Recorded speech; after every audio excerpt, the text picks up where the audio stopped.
Скопските градоначалници се собраа на едно место одржан во редниот состанок на ЗЕЛС кој го побара градоначалникот на Центар Горан Герасимовски. Пред состанокот Герасимовски изјави дека хигиеничарите од Центар работеле во 2 смени, а комунална хигиена требало да се освести, бидејќи вака ни се спрема комунална еколошка катастрофа во градот. По вчерашното барање упатено до ЗЕЛС за свикување на хитна седница поради алармантноста со хигиената во општината Центар, но и на територија на цел град. Денеска сме во Кисела Вода заедно со останатите градоначалници од град Скопје за да поразговараме на една точка, а тоа е изнаоѓање начин за решавање на овој горчлив проблем кој што го имаме како општина и како град изминатите неколку години. Ние имаме дополнителна изнаемена механизација, работиме во двосменски нашите хигиеничари за да го отстрануваме сметот од улиците, но за жал и тоа не е доволно.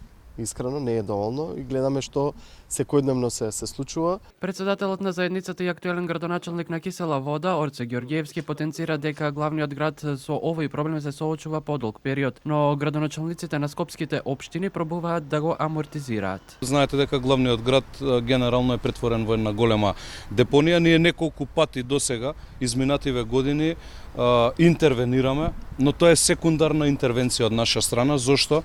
Затоа што ние како општини немаме наша механизација која што може да ги празни контењерите. Може да забележите дека изминативе неколку дена јас како градоначалник на Кисела Вода, општина Центар, општина Карпош, колегата Јакимовски, колегата од Ѓорче Петров и останатите со собствена механизација која што ја имаме, но и дополнително со помош на општествено одговорни компании пробуваме да го амортизираме цел овој хаос кој што е настанат. Скопје со денови се дави во ѓубре поради неишчистените контејнери и представува опасност за појава на епидемија. Тротоарите пак околу комуналните садови се затрупани со купишта отпад и дополнително ги загрозува пешаците кои се приморани да се движат по улица, но и безбедноста на учесниците во сообраќајот. Не е мала опасноста и од појава на глодари кои се преносители на заразни заболувања.